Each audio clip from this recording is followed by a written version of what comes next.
It's time for our Ask the Doctor segment with Dr. Hanna Merchant. Hi, Dr. Hanna. Thank you so much for being here. Thank you for having me, Val.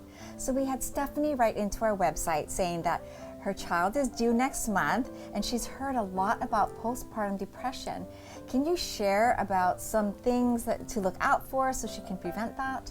Sure. So first of all, I'll say that postpartum depression is something that's really important for us to talk about. Okay. If at any point you feel hopeless or in despair or think about hurting yourself or the child, please reach out to medical professionals immediately.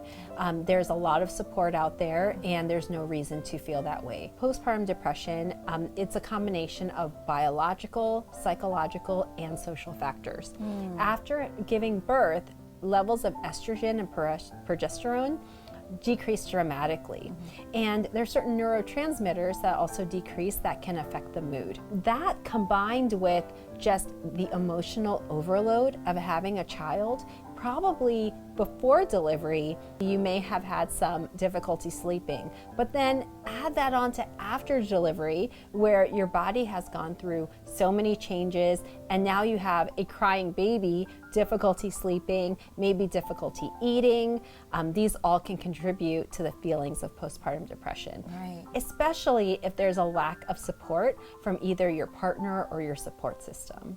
Okay, so what are some things that she can do? First of all, validate your feelings. It's okay to have these feelings. It's okay to talk to your doctor about them and then maybe even talk to a therapist and figure out what your needs are. Okay. Many women need medication for postpartum depression and that's okay. You first have to validate your feelings. Whether it's a partner or just anyone in your support system, your family, your friends, you need to be very clear on what your needs are. Don't expect people to read your mind. So if you tell them, I need 2 hours of sleep, please help me with this baby. That's much better than I just need a lot of help. Be very specific. Right. Don't expect to do all of this on your own. It's a lot, especially if you have any kind of a traumatic birth or any kind of issues around the pregnancy or delivery that can really add to your feelings postpartum. Okay. I would also encourage sleep when you can, hydrate when you can, eat well, eat healthy foods, get outside when you can, get into the sunlight. We're so lucky that we have great weather year-round. And do it while your baby is awake, and then when the baby's sleeping, try to sleep as much as you can. Now, people say that that's impossible because there's so much work to do when you have a small baby.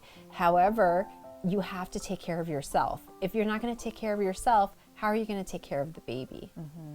Imagine not being able to provide your baby with the most basic need, a clean diaper. This problem impacts 1 in 3 moms who cannot afford enough diapers to keep their baby dry, clean, and healthy. And subsidized programs like WIC, food stamps, and Medicaid do not allow the purchase of essential diapers. The Aloha Diaper Bank works to close the gap by providing free diapers to struggling families in our community. You can help to keep our island keiki clean and dry by donating dollars or diapers. Visit us at alohadiaperbank.org to learn more. Mahalo.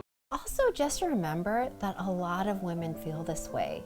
You know, we don't talk about it. Mental health is not something that we talk about so readily. So it's really important to get in tune with your own feelings, maybe keep a mental health journal and just journal when you're feeling overwhelmed and stressed to get some of those feelings out. And then talk to your family, talk to your partner. So what if your partner just doesn't get it and you're feeling unsupported?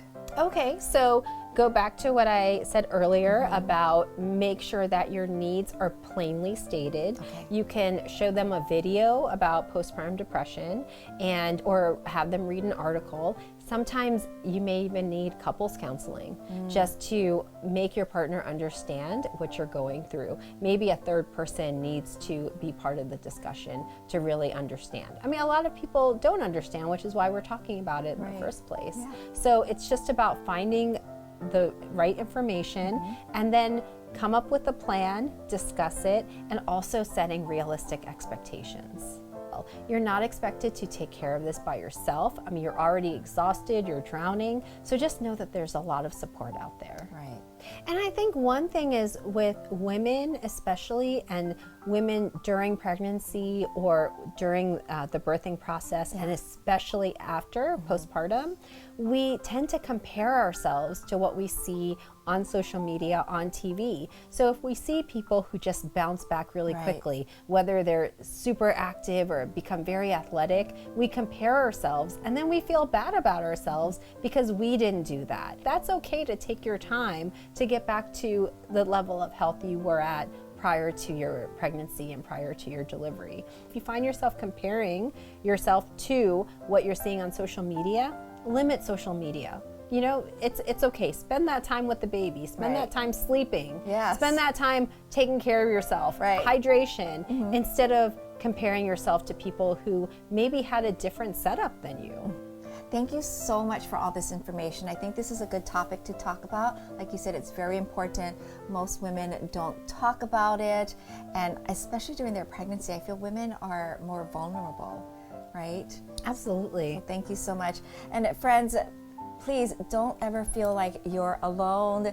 If you don't have a support system or a close-knit group around you, seek help. There are tons of resources that can help you. If you have a question for our expert, head to our website, fashionsensehawaii.com. We'll be right back. Presented by D Superhero Electric Gig on Spectrum OC16.